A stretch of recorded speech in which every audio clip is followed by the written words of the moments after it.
Hola, buenas noches. Muchas gracias a todos los que se conectan a esta transmisión en vivo.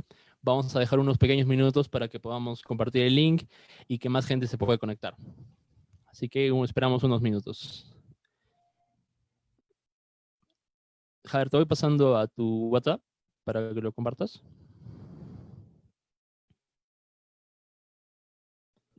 Sí, espérate, voy a entrar a Facebook.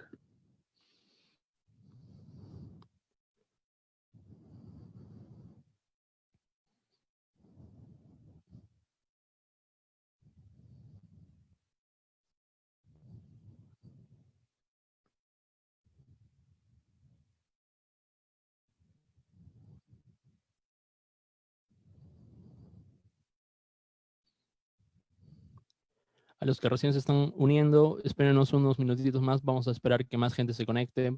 Si quieren, comparten el link para que más gente pueda ver este video.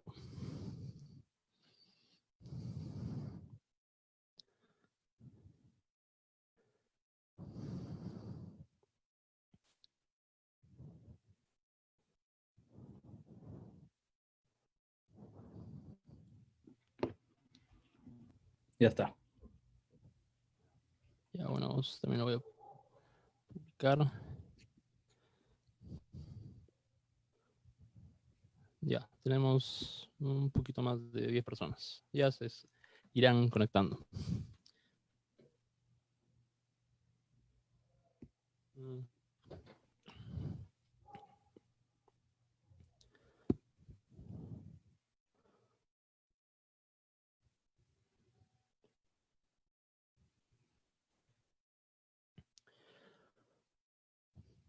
Ok, empezamos de una vez. Hola, buenas noches. Otra vez un saludo a todos los que se conectan a esta transmisión del Centro de Estudios Liberales. Mi nombre es Arturo y hoy día tengo el enorme placer de conversar con un amigo, Jair Awad. Él es estudiante de Políticas Públicas en la Universidad de Harvard, licenciado en Ciencias Políticas de Macalester, también una universidad en Estados Unidos, y ha trabajado en el Banco Interamericano de Desarrollo, en el Programa de Naciones Unidas por el Desarrollo y el Ministerio de Educación de nuestro país. Jair, ¿qué tal? Buenas noches. Hola Arturo, un gusto estar acá. Gracias. Entonces, si vamos a bien conversar un poco de temas más de fondo, de cómo está nuestra política y cómo salir de repente de este impasse por el que estamos pasando, quisiera empezar preguntándote cómo así decidiste estudiar ciencia política, cómo de repente te orientaste a estudiar este tipo de temas, porque se habla mucho de esta generación, ¿no? De esta generación del Bicentenario, que si se quiere, que ha sido de alguna forma empujada a esta vorágine que es la política. Entonces, a estar metidos en política, pero en nuestra generación tenemos la misma edad, a finales del colegio, con 2008, 2009, 2010, era presidente Alan García, no pasaba demasiado, lo más relevante eran quizás los petroaudios, que a él lo afectó mucho, pero no sé si tanto al gobierno, y había el peligro distante de Ollantaytambo en el 2011, ¿no? Pero no pasaba demasiado. Entonces, quisiera preguntarte, en esos años o después, cuando ya fuiste a estudiar afuera, ¿cuáles fueron algunos de tus referentes intelectuales o algunos libros, algunos autores que te hicieron decidir por estudiar ciencia política? Sí, no, genial. Yo terminé el colegio acá en Arequipa y fui a estudiar el bachillerato internacional por 2 años en Costa Rica, en los colegios del Mundo Unido. Y cuando estaba en Costa Rica fue una experiencia eh, que me abrió los ojos, la verdad, porque estudiaba con chicos y chicas de todo el mundo. Éramos 160 jóvenes y el programa duraba 2 años. Era residencial en San José. Entonces, una de las cosas que más me llamó la atención era el intercambio de ideas. E ideas que, si bien es cierto, al vivir, por ejemplo, sin tener el contacto con otro tipo de ideas, cuando estaba, por ejemplo, en Arequipa, me dio la curiosidad intelectual de seguir explorando estos temas, temas económicos, temas políticos, qué pasa en esta región, porque la pregunta más importante del desarrollo es por qué algunos países son más ricos que los otros. Entonces, esa curiosidad me llevó a que cuando empecé la universidad en Estados Unidos, el sistema de artes liberales, que te permite tomar clases en diferentes departamentos sin antes decidir una carrera. O sea, no es como acá en Perú, que tú dices voy a ser ingeniero o voy a ser abogado y cuando entras a la universidad tomas derecho 1, derecho penal, derecho constitucional, derecho laboral. Si no, en Estados Unidos tú puedes tomar en las universidades de artes liberales diferentes clases. Entonces yo tomé clases en antropología, en ciencias políticas, en economía, y una de las cosas que más me llamó la atención de ciencias políticas era que me permitía la oportunidad de combinar habilidades blandas como con habilidades duras. Las habilidades duras, que en la parte de ciencias políticas me enfoqué mucho en el desarrollo político, desarrollo económico internacional, y necesitaba responder las preguntas: ¿qué funciona? ¿Por qué funciona? Y cómo mides que funciona.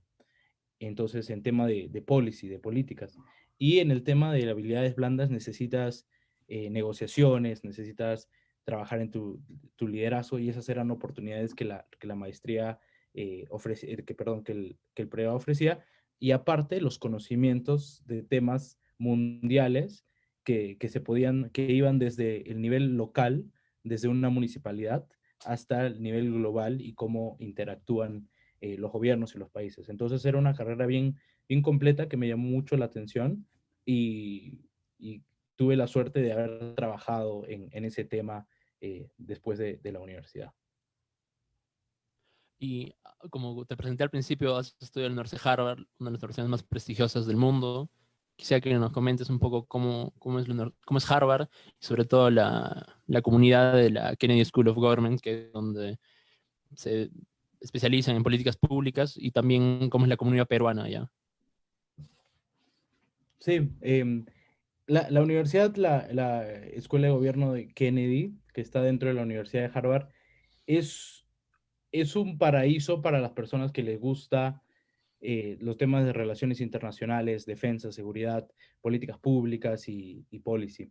Y una de las cosas que más resalta es la calidad de los profesores que vienen. Profesores de todas las regiones del mundo que son expertos en un tema. Y a mí lo que más me gusta es que la universidad te permite tomar clases en diferentes universidades y en diferentes departamentos de la universidad. Entonces puedes tomar una clase de gobierno con Steven Levitsky en el Departamento de Artes y Ciencias, y también puedes tomar una clase con Michael Porter, digamos, de la Escuela de Negocios de Harvard, de Estrategia. Entonces, esa flexibilidad y como el exposure que tienes es de las cosas que más me gustan. Entonces, por ejemplo, yo llevaba una clase de macroeconomía con el jefe económico del gobierno de Obama, que era Jason Furman. Y entonces, muchas de las clases iban a aterrizar la teoría a la práctica. Y eso es una de las cosas más importantes que estoy aprendiendo en una maestría, porque hay una desconexión entre lo que se escribe, entre toda la teoría política y teoría económica, que la escribieron hace muchísimos años en ambientes diferentes, y su aplicación para resolver los problemas de una sociedad específica hoy. Entonces, esa desconexión entre lo que se piensa y lo que se hace es uno de los problemas más grandes que tenemos ahorita en la implementación de políticas. Entonces, lo que te permitía esta clase era decir: ok, esta es la teoría, y esta es la manera de venderla, y esta es la manera de implementarla. Entonces, eso es una de las cosas me está pareciendo muy útil, la transición entre policy y politics, entre política y políticas. Y la comunidad peruana, de hecho, esto es un dato muy interesante, la comunidad peruana es la más sobre representada en la Escuela de Gobierno Kennedy Harvard. Somos el país que tiene más estudiantes per cápita, y eso es un orgullo.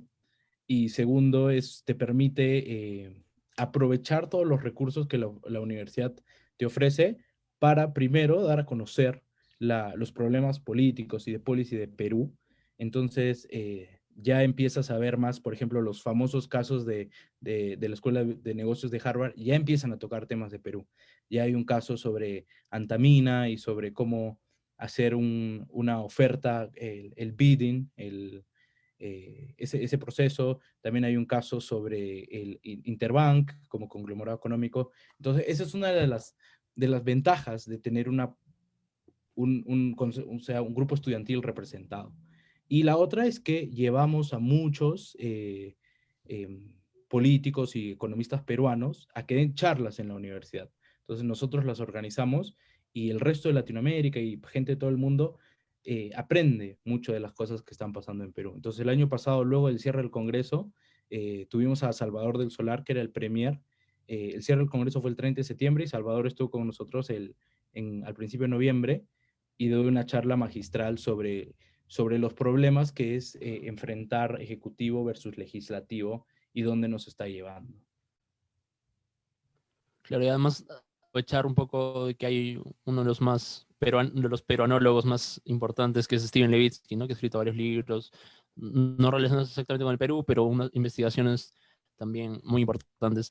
Y otra cosa que quería comentarte es, Alberto Vergara, alguna vez ha venido a Arequipa a dar unas charlas, tengo la oportunidad de haberlo saludado, hablado con él, y me comentó algo bastante interesante, que es que él ha sido profesor postdoctoral en Harvard, y me comentaba que él lo que vio es que, digamos, la élite, si se llama la élite colombiana y la élite chilena, manda a sus hijos a estudiar en Harvard, políticas públicas. Si no en Harvard específicamente, por lo menos a universidades prestigiosas, pero a estudiar temas de política.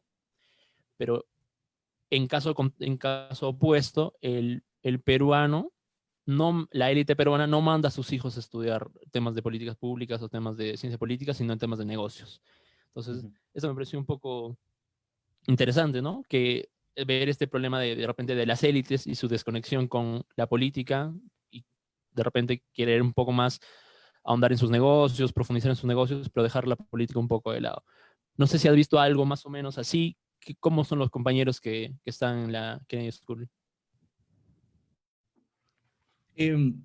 Sí, estoy de acuerdo. Más que las élites, como la sociedad colombiana y sociedad chilena, tienen una presencia histórica en este tipo de universidades en el extranjero. Y tienen una presencia histórica y lo que les ha permitido que en una primera etapa se mandaron a estudiar los negocios. Por ejemplo, la escuela de Duke, de la escuela de negocios de Duke, Fuqua, o sea, tiene representación chilena histórica, constante. Eh, pero una vez que ya te empiezas a estando afuera, te das cuenta que hay o sea, una conversación lógica entre policy y business y negocios, y que uno no puede funcionar sin el otro. Y que para que tú puedas, o sea, que tú necesitas leyes de emprendimiento, necesitas leyes que te dejen crear empresas, que te dejen crecer la empresa, leyes de impuestos, y todo eso está en el lado del policy. Entonces, si en el lado de policy no se logra entender cómo trabaja el sector privado y cuáles son los beneficios que el sector privado puede traer para una nación, no funciona. Y de la misma manera, del otro lado, o sea, si el sector privado no entiende que las prioridades de un gobierno, cómo debe funcionar un gobierno y cómo debe funcionar un gobierno que más allá de ser de un gobierno chico, un gobierno grande, sino un gobierno eficiente, o sea, que agilice los procesos, que deje trabajar, pero que también salvaguarde los intereses de la población en general. Esa es la labor del gobierno. Entonces, hay una conversación. Y entonces, sociedades que han tenido la oportunidad de mandar estudiantes al extranjero han logrado entender eso mucho antes que, por ejemplo, los estudiantes peruanos. Pero ahora sí, nosotros tenemos, por ejemplo, hay dos organizaciones dentro de la universidad, que está la Asociación de Estudiantes Peruanos de Harvard, que recién se creó en el 2017, perdón, 2016, recién se creó hace 4 años, una asociación que reúne a estudiantes de Harvard de diferentes escuelas. Y dentro de la Escuela de Gobierno Kennedy está el Peruvian Caucus, que reúne a todos los estudiantes peruanos de la Escuela de Gobierno para promover policies en Perú. Y entonces recién se ha salido un poco más a la luz con María Antonieta Alba, que era ex ministra de Economía. Ella fue alumna de la Escuela de Gobierno Kennedy, y eso ha resaltado un poco más la importancia de estudiar políticas públicas en universidades del extranjero, como también acá en universidades nacionales, como universidades regionales en América Latina. Claro. Y pasemos de repente a otro tema, que es vi que publicaste hace un par de meses de repente una columna junto con otra chica en Impacta, Jóvenes por la Gestión Pública, que es como una organización que intenta justamente mm, capacitar jóvenes o hacer ese vínculo para que puedan estudiar en el extranjero. No sé si me puedes comentar un poco de esa organización. Mm. Bueno, ahora me encuentro en Perú, entonces como iba a pasar este tiempo acá trabajando remotamente, sí quería involucrarme más en una asociación que haga o sea, en Perú lo que yo estaba estudiando afuera. Y era cómo llevar talento joven a la gestión pública para poder, o sea, innovar en el Estado, para poder agilizar los trámites en el Estado, para poder, o sea, aprovechar esta nueva generación que viene con conocimientos muy nuevos y con ideas innovadoras y con habilidades blandas al sector público para que o sea, para que el Estado peruano se agilice y se haga más eficiente. Entonces, formé parte de Impacta, que Impacta es una asociación sin fines de lucro que busca básicamente eso. No solo la primera parte es atraer a jóvenes talento al sector público y jóvenes de todas las regiones del Perú, de universidades públicas y privadas, jóvenes que no sean solo economistas o abogados, pero sino también ingenieros. Entonces, un perfil multidisciplinario. Otra de las metas es dar acompañamiento a los jóvenes que ya se encuentran en el Estado. Entonces tenemos un programa propio de formación y programas de mentoría en el que conectamos a gestores públicos seniors con jóvenes que recién entran o que ya llevan algún tiempo para que les puedan dar el acompañamiento y la mentoría y el apoyo necesario para desarrollar una línea de carrera en el sector público, porque lo que termina pasando es que los jóvenes talentos en el sector público, debido a la inestabilidad, no hay tantos beneficios o el sector privado luce más atractivo por los sueldos y por otra cosa, que tengas jóvenes talentos con vocación de servicio que se estén yendo a trabajar fuera del Estado. Y nosotros como peruanos nos beneficiaríamos y como sociedad en general nos beneficiamos si los jóvenes con vocación de servicio están trabajando en el Estado y el Estado se está asegurando de que ellos se puedan desarrollar y desarrollar una línea de carrera dentro del Estado. Entonces, esa es la segunda parte. Y la tercera parte que nos dedicamos también a hacer investigación y a publicar y a ver cómo mejoramos los jóvenes las políticas públicas, que también tengan en general, políticas públicas en general, siempre tratando de ver cómo esas políticas pueden tener un impacto en los jóvenes del Perú. Claro. Y una pregunta de repente justamente relacionada con eso es si hoy en la burocracia tiene de siempre ser lenta, justamente algo burocrático es un adjetivo de que algo es lento, de que algo que no es dinámico, pero yo creo que en Lima, en unas municipalidades, en algunos ministerios concretamente, hay una burocracia que sí funciona, mal que bien, hace su trabajo competentemente, ¿no? Y el problema principal es justamente en las regiones, donde los funcionarios públicos, también por edad, son mayores, no tienen la misma capacidad, no tienen la misma agilidad, justamente porque no tienen ese contacto ni esa capacitación que sí tienen funcionarios en Lima. Entonces, otra cosa que te quería preguntar es, ¿cómo acercamos la buena gestión pública a las regiones y sobre todo dentro de las regiones de las provincias más alejadas? Ujú.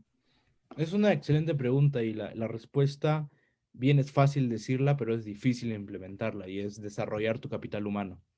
Eh, ahorita no tenemos suficiente gente preparada para que cubran Estado central, gobierno central, todos los ministerios, todos los municipios, o sea, no debemos, o sea, el Estado y también con el apoyo del sector público se debe invertir en el desarrollo de la capacidad del talento humano.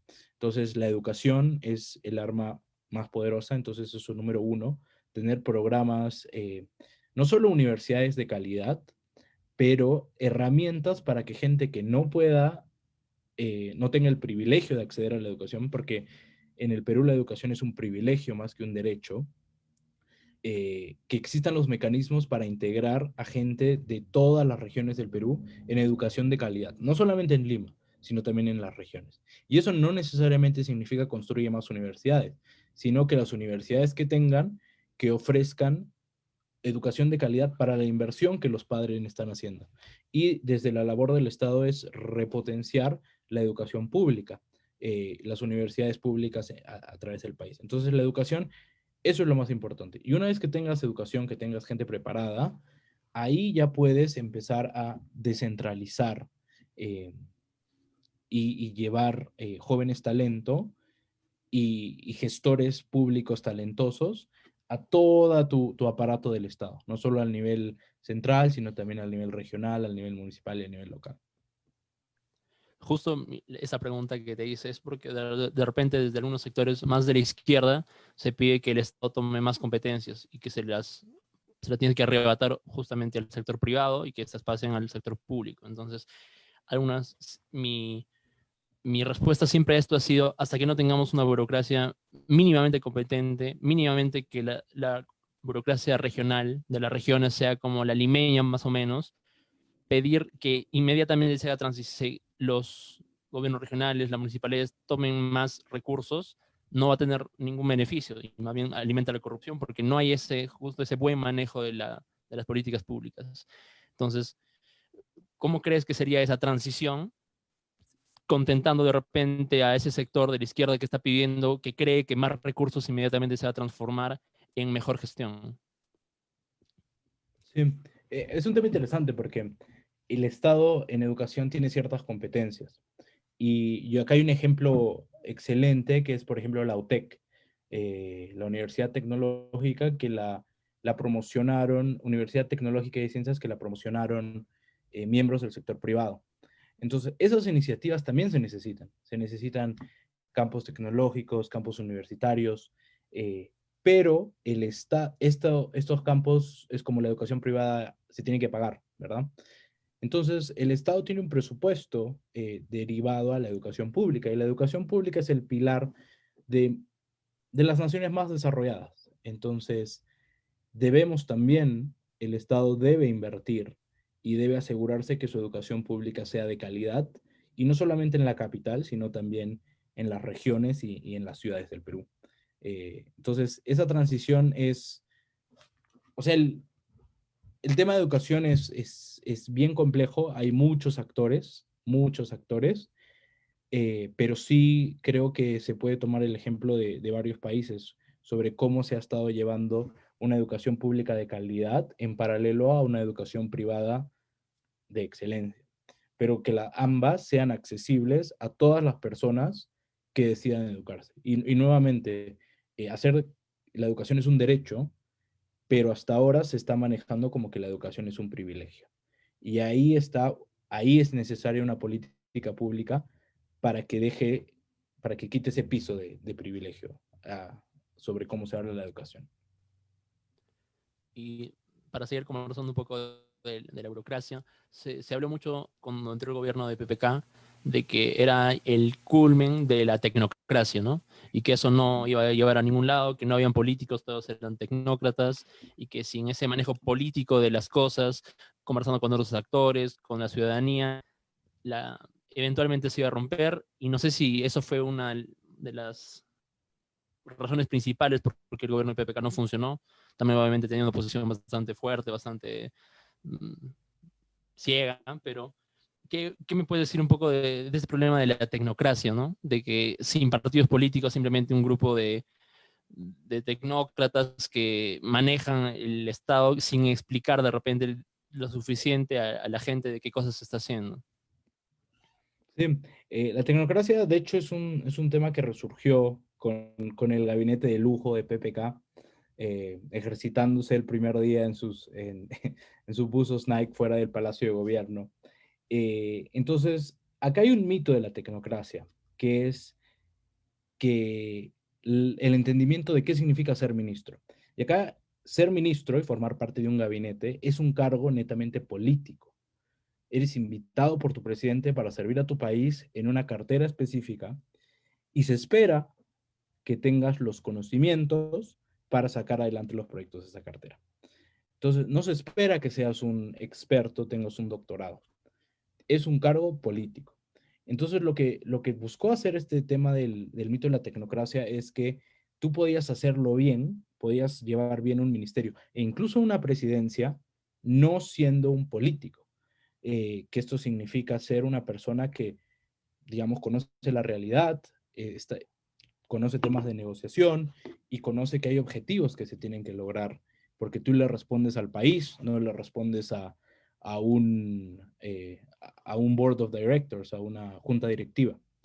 Entonces, lo que pasó, y Alberto Vergara escribió sobre esto, el mito del presidente gerente, y hace una comparación entre PPK, que tú perfectamente has descrito la situación, pero también tienes a Sebastián Piñera en Chile y a Mauricio Macri en Argentina. ¿Por qué no les fue bien si son empresarios tan exitosos, ¿no es cierto? O sea, si son millonarios y innovaron tanto en el sector privado. Y es porque acá se olvida que para servir a tu país en el sector público, en esos cargos, eres más político que técnico. Y para ello sí tienes que tener, sí se esperaría que tengas una formación política dentro de un partido político y que tengas una ideología que ha sido trabajada durante los años y que tengas experiencia en gestión. Entonces, ahí creo que sí se derrumbó esto del mito de la tecnocracia, de traerte gerentes o traerte PhDs o académicos a ser ministros, que ni bien ni mal, o sea, algunos lo hicieron muy bien, algunos lo hicieron excelente, pero otros se notaba que había esta desconexión con la realidad y que la vocación política no era su vocación principal. Entonces, volvería a ese tema de que unos gabinetes deberían estar conformes, o sea, y eso vuelve a la crisis de los partidos políticos en el Perú, porque el partido que llegue al poder debería colocar a sus ministros, a partidarios, a la gente que forma parte del partido como ministros. Así funcionan las democracias y así funcionan, pues, digamos, los sistemas parlamentarios. Entonces, tú para ser ministro de una cartera tienes que tener una afiliación política y tienes que tener una trayectoria política. Eso en Perú empezó a fallar y se empezaron a hacer muchos invitados, se empezaron a pagar favores con ministerios y se empezó a traer gente que, si bien es cierto, no conocía cómo funciona un ministerio y qué es lo que se debe lograr. Entonces ahí creo que esto de lo que hablas de la tecnocracia se relaciona directamente a la crisis de los partidos políticos y a la poca institucionalidad de la cartera. Y ahora, para nuestra generación, lo que nosotros vemos es que los ministros son invitados, ministros de banda ancha, gabinete de la reconciliación, gabinete de lujo, todos son invitados. Y eso sigue debilitando la institucionalidad política del gabinete. Para seguir ahondando en este tema, en la charla del jueves que organizó justamente el capítulo de estudiantes peruanos en Harvard, donde participaron Rosa María Palacios, Alberto Vergara, Pablo Muñoz, me acuerdo de que dijo algo que me pareció, o sea, es algo obvio, pero lo describió de una forma tan que me gustó mucho, que era que justo en este momento se ha producido demanda de buenos políticos, ¿no? Demanda de partidos políticos, demanda de gente seria, dirigente seria, pero lo que falta es oferta de partidos políticos. Entonces, ¿cómo es posible construir eso? A corto plazo no se va a poder, pero por lo menos a mediano plazo, ¿cómo construir una oferta que responda a todas estas demandas de la gente que está ansiosa de que alguien gobierne bien? Totalmente de acuerdo con ese enunciado. Y acá lo que sucede es que como se construyen las democracias, los partidos políticos son los guardianes de esta. Los partidos políticos son los que al final del día previenen que haya dictaduras, que hayan populistas en el poder, porque tienen una institucionalidad que se basa en los miembros, en sus partidarios, y que se basa también o sea, una ideología. Pero acá lo que sucede es que tienes toda la razón que en el corto plazo eso no va a cambiar. Y hemos visto como 6 partidos políticos que apoyaron este episodio en el Congreso la semana pasada se han visto totalmente deslegitimizados y son partidos, por ejemplo, que han de trayectoria histórica importante. El caso más importante es Acción Popular. Entonces, si ya tienes a tu partido, Acción Popular, que fue el partido que le fue mejor en las elecciones regionales y municipales en el 2018, que que es el que mejor, y le fue mejor en las elecciones al Congreso en el 2020, o sea, de los grandes partidos, y totalmente deslegitimizado, entonces te hace pensar cuál es la solución. Y acá, como en las universidades, no es más partidos, sino es hacer una reforma de partidos políticos, que Paula Muñoz, de hecho, estuvo en el comité En la que comisión. hizo en la comisión de la reforma política, y sacaron muy buenas recomendaciones. Por ejemplo, las donaciones a partidos políticos, que eso es bien importante, porque como funciona ahora esta estrategia, es que los partidos le ofrecen el Congreso, los números más altos del Congreso, a los invitados que donan más dinero. Entonces, nuevamente Alberto Vergara lo llama la tómbola del poder. Entonces, ¿cuánto aportas al partido? Entonces, ¿qué número te da? Y entre más alto sea tu número, mayor posibilidades de que entres al Congreso. Entonces, se está delimitando nuestro sistema, pero sí, yo creo que el camino en el corto plazo es que los partidos políticos que están en el Congreso adopten la reforma política y le dejen ese regalo al Perú del Bicentenario, y que en el siguiente Congreso y para las siguientes elecciones ya puede haber una institucionalización mucho más clara. Entonces, ley de la reforma de donaciones a los partidos, que sea transparente, que los partidos políticos no sean maquinarias de lavado de dinero, que no haya otros intereses que el servir al pueblo de por medio. Entonces, y ahí es importantísimo el rol de los jóvenes. Y acá quiero, no sé si me vas a preguntar esto, pero el rol de los jóvenes es fundamental. ¿Por qué? Porque la ciudadanía ha despertado. Y eso es lo que lees en los periódicos recientemente. Y tienes una generación nueva que la han descrito como política en el pasado, y que lo único que entendía y leía era las quejas del sistema. Y tener a todos tus expresidentes con juicios políticos, juicios penales, con acusaciones de corrupción. Entonces, una generación que ha asumido o sea, que ya está cansada y que ha salido a las calles y ha logrado algo que en otros países se preguntan: ¿qué ha pasado en el Perú? O sea, ¿por qué nosotros en otros países seguimos protestando semanas tras semanas, tras meses, miles de muertos, represión policial, y no lo hemos logrado lo que ha logrado el Perú en una semana? Entonces, es un aspecto muy importante. Pero estas demandas de los jóvenes, que son, por ejemplo, las que vi: queremos una nueva constitución, la otra demanda es queremos un mejor Congreso, queremos, no sé, mejores partidos políticos, no se van a, no lo va a solucionar la generación que los antecede o la generación que está ahorita en el poder. Entonces, tú solo no necesitas a los jóvenes pidiendo, que eso está muy bien, que esa es la base de la democracia, ellos tienen el derecho a la protesta, pero no solo tienen que estar pidiendo, sino también tienen que estar preparándose e involucrándose para ellos mismos hacerlo. Porque, por ejemplo, este escenario totalmente, un escenario, por ejemplo, en el caso de que se vuelva a llamar, se llame una asamblea constituyente en el Perú para escribir una nueva constitución, ¿quiénes van a estar en esa asamblea constituyente? ¿La misma clase política que nos ha llevado a la crisis en la que estamos ahora, o jóvenes preparados, entendidos del derecho constitucional, entendidos de los poderes y los límites de una constitución, para que la saquen adelante? Entonces, ese es un ejemplo, y eso se puede replicar en muchísimos casos. Entonces, en el Congreso, no solo los jóvenes tienen que informarse para votar, sino también tienen que prepararse para presentarse en unas próximas elecciones. Y sí existen los mecanismos para acompañar a estos jóvenes. Una iniciativa increíble en Lima es el proyecto Recambio, que asesora a jóvenes de distintas ideologías políticas y, o sea, les hace el test de Nolan para ver en qué parte del coladero, si es liberal, progresista, de centro, conservador, y los ayuda y resalta las propuestas que estos jóvenes tienen. Entonces, sí, no solo la parte de la protesta está excelente y es un caso de estudio espectacular, y mucho respeto a todos los que han salido a defender la democracia.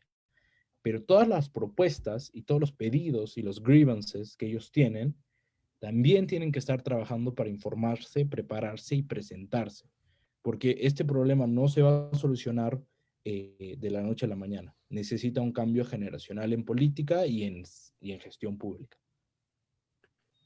Y hablemos un poco de Arequipa, que es donde estamos, donde hemos vivido, y porque creo que en Lima, mal que bien, cada vez que se presentan nuevas elecciones, bueno, hay caudillos que se presentan y tratan de juntar a gente medianamente capacitada, y creo que cada periodo presidencial sí es posible juntar gente nueva que tiene mínimas competencias para ejercer algún cargo, ¿no? Ser congresista, postularse a cualquier cargo.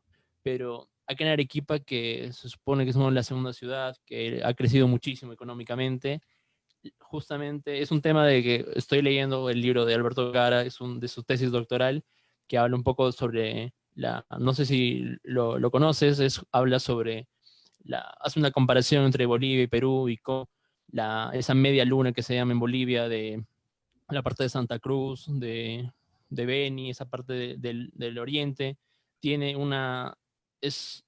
tiene como que es contestataria al centralismo de La Paz, ¿no? Y como acá, más bien en Perú, la élite del norte, la élite sureña, en los años 50, 60 era fuerte, pero a medida que eh, vino el gobierno de Velasco y el gobierno de Fujimori, dilapidó la élite política y económica tanto del norte como del sur del Perú. Entonces, y en los últimos años, si bien hay una élite económica en Arequipa, que ha surgido gracias al todo el desarrollo económico que hemos tenido, no se ha creado una élite política, ni siquiera una élite, ni siquiera se ha creado un discurso, no se ha creado ninguna organización. Hay la Cámara de Comercio, hay un par de cosas, universidades que tratan de plantear alguna agenda, pero no hay nada concreto, ¿no? Nada que dé esperanzas de que de cada Arequipa puede salir algo. Entonces, quisiera que me des alguna opinión, ¿por qué Arequipa se ha quedado tanto políticamente, mientras que económicamente se ha podido surgir? Y consecuencia de eso es que tenemos al peor gobernador del Perú, que es Hermes Caseretica. Ujú. Sí, es una excelente pregunta y no es un análisis que esté finalizado y que haya una respuesta clara. Es un análisis del que estamos recién investigando y una de las razones, esto es una hipótesis, es el gran centralismo que existe en el Perú.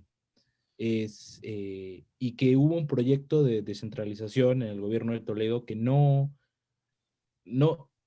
como digamos como la reforma agraria, no tuvo el resultado que se esperaba y al mismo tiempo creó más problemas de los que estaba destinado a solucionar. Entonces, totalmente de acuerdo contigo, no tenemos una clase política, pero al mismo tiempo, solo para poner la contraparte a esa pregunta, Elmer Cáceres Yica no llega al gobierno sin los votos inválidos y votos nulos y votos en blanco de la población arequipeña. Entonces, esto es un problema de oferta y de demanda. O sea, no tenemos candidatos que se perfilen a, o sea, candidatos de peso que se perfilen a la municipalidad, al gobierno regional, 5 congresistas y también, o sea, todas las municipalidades. Pero al mismo tiempo hemos tenido, que creo que eso va a cambiar en las próximas elecciones, un electorado que ha sido indiferente a los problemas políticos que afrontaba Arequipa. O sea, la cantidad de votos nulos y votos en blanco ha sido un problema que sí resaltaba, o sea, que sí le daba al dicho de que cada pueblo tiene el gobernante que se merece. Porque un pueblo que se organiza, se informa, vota y hace campaña y presenta opciones, no termina con el gobierno con el que hemos terminado. Entonces, sí, en lo de la clase política, vuelvo, es también una opción de incentivos. No solo por la vocación de servicio de los jóvenes, que hay muchos jóvenes arequipeños muy talentosos que están estudiando, que se están formando, que están aspirando a cargos políticos, pero sí les presentas la opción entre servir a una municipalidad, al gobierno regional de Arequipa, con una opción un poco más atractiva en Lima, la decisión no es difícil. O sea, hay un atractivo, un incentivo que en inglés se llama el brain drain, que hace Lima hacia el talento más preparado de las regiones.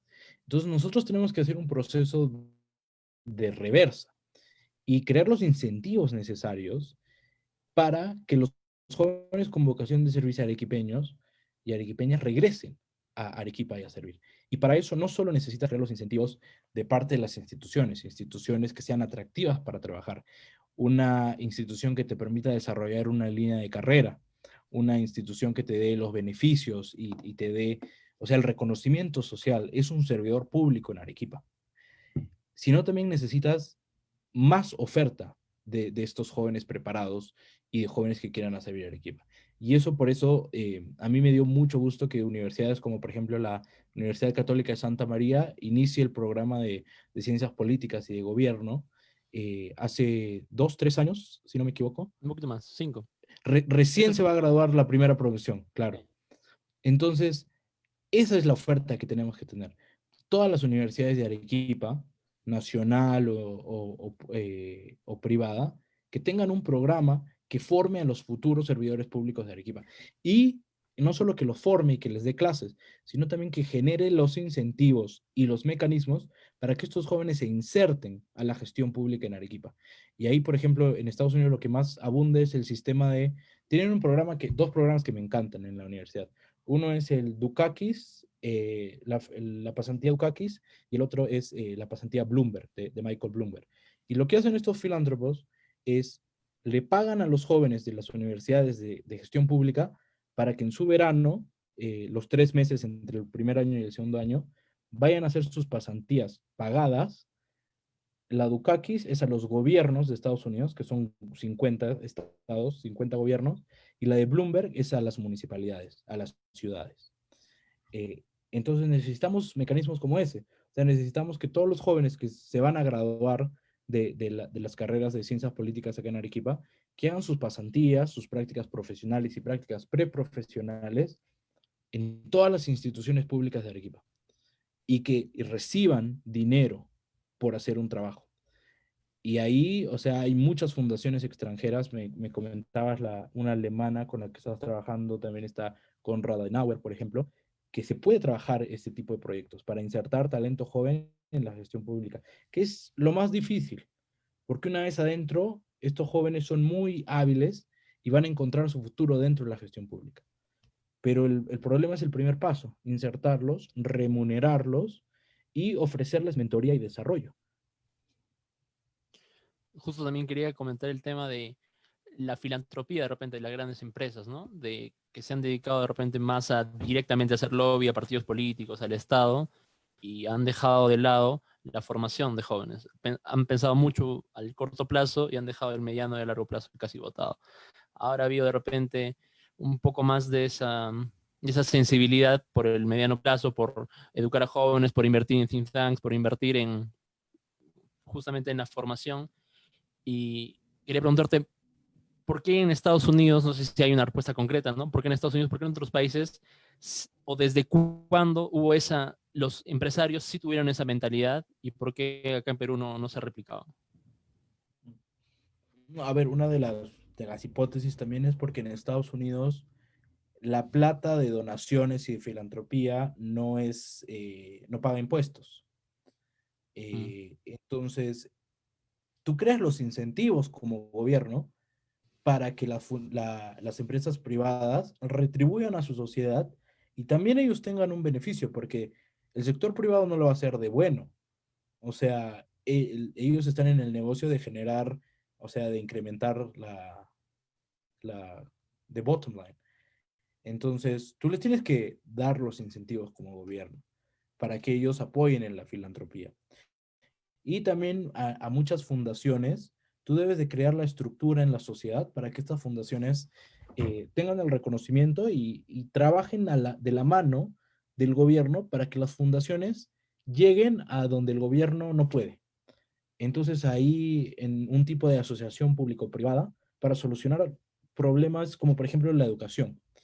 Eh, la educación, como ahora en época rural, en época de pandemia somos un país que no tiene acceso, el 30% de la población y no, más o menos no tiene acceso a Internet.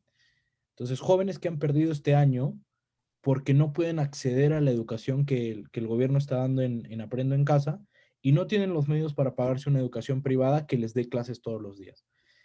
ahí hay muchos proyectos en donde se puede generar el apoyo del sector privado. Donación de tablets, donación de laptops, donación de internet a la comunidad. Ahí se puede, o sea, hay un sinfín de oportunidades, pero tú como gobierno tienes que crear las estructuras para que esas alianzas se den y crear los incentivos para que el sector privado esté interesado en invertir en esos. Porque el gobierno peruano es muy, no va a solucionar todos los problemas de desarrollo que tiene el Perú, que son inmensos. Son inmensos. Y ahí van muchos factores: factor geográfico, factor histórico, la corrupción, problemas de los partidos políticos, muchos factores. Y entonces, ahorita lo que estamos enfrentando es el riesgo de tener una generación perdida, que luego de la generación del Bicentenario venga una generación de la que le siga, que perdió 1 o 2 años de educación y que muchos de ellos no van a regresar, porque el retorno de inversión de la educación no, mucha gente no lo ve como positivo. Prefiero empezar a trabajar desde esta edad a que estar en mi casa viendo mi smartphone y no prestando atención a lo que me están diciendo.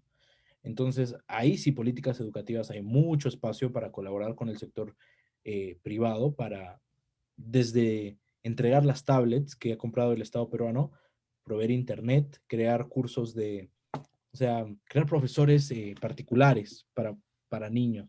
Entonces, hay muchas maneras de contribuir, pero sí se necesita un Estado que las facilite y un sector privado que las busque y las saque adelante.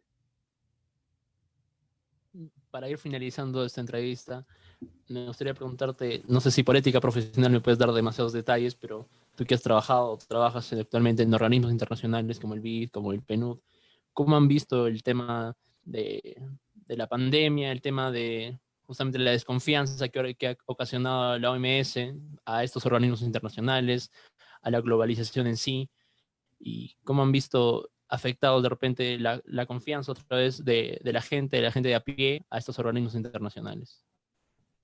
Mm. Sí, es una buena pregunta porque estamos ya viviendo las consecuencias de esa falta de confianza hacia la globalización.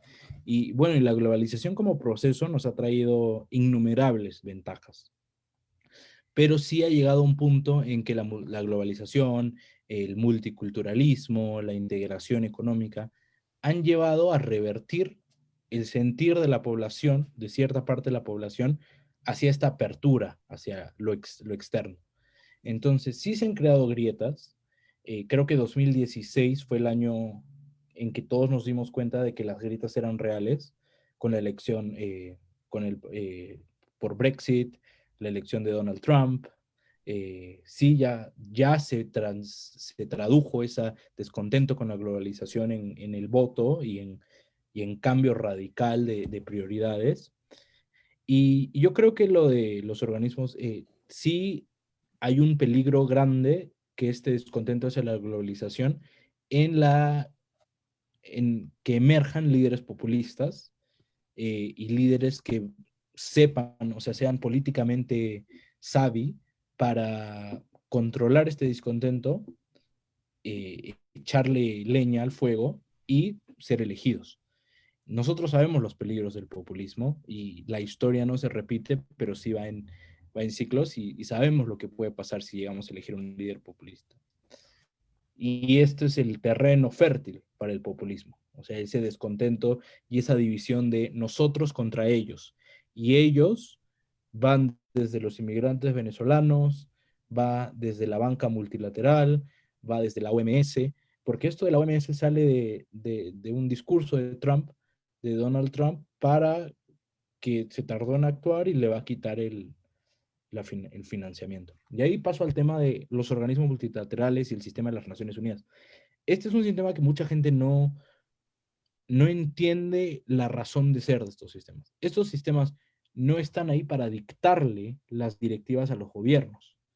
No es un ente supranacional que está por encima de los gobiernos. Estos organismos le responden a los gobiernos y los gobiernos son los que tienen potestad sobre las acciones y recursos que estos organismos puedan tener. Entonces, la OMS solo puede ser exitosa si los países quieren que sea exitosa. y si dejan que trabaje y le dan y aportan lo que tienen que aportar. Un dato importantísimo es que la OMS es una de las organizaciones multilaterales con menos recursos. O sea, su presupuesto anual es de 4 billones de dólares, que es el mismo presupuesto que un hospital en Estados Unidos. Un hospital en Estados Unidos, de los grandes, tiene el mismo presupuesto anual que la Organización Mundial de la Salud. Entonces, es una organización que depende de lo que dan los países para hacer su trabajo. ¿Y cuál es su trabajo? Por ejemplo, el de la OMS. Por los recursos que tiene, es un grupo de médicos y científicos que se encargan de monitorear la situación de la salud pública, de las vacunas, y emiten alertas a los países. Ellos no implementan esas alertas. Los países son los entes responsables. Entonces, sí ha habido, o sea, sí hay algún criticismo que se demoraron mucho. En enero ellos ya habían dado una directriz de que el contagio humano-humano era peligroso. Y en marzo recién lo declararon pandemia. Y eso, ¿por qué en marzo recién si desde diciembre ya estaba muriendo gente? Es por la naturaleza de los organismos multilaterales. Ellos no pueden crear pánico. Ellos solo pueden declarar una pandemia cuando ya hay la evidencia.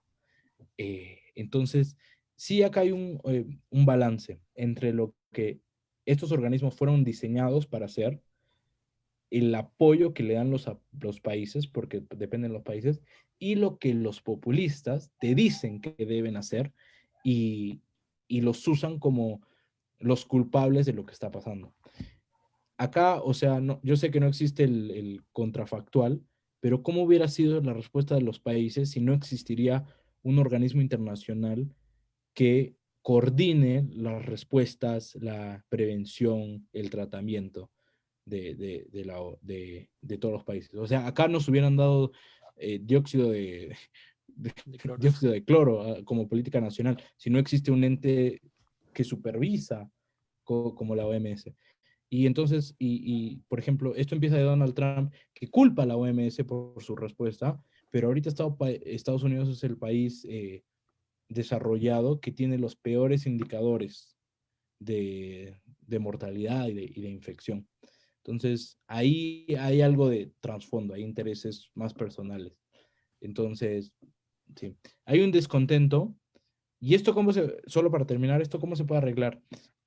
Los responsables son los países. O sea, un país en vez de criticar a estos organismos multilaterales, debe tomar la iniciativa, debe incrementar la cantidad de dinero que da, debe responsabilizar a otros países para que donen, porque estos organismos trabajan para los países.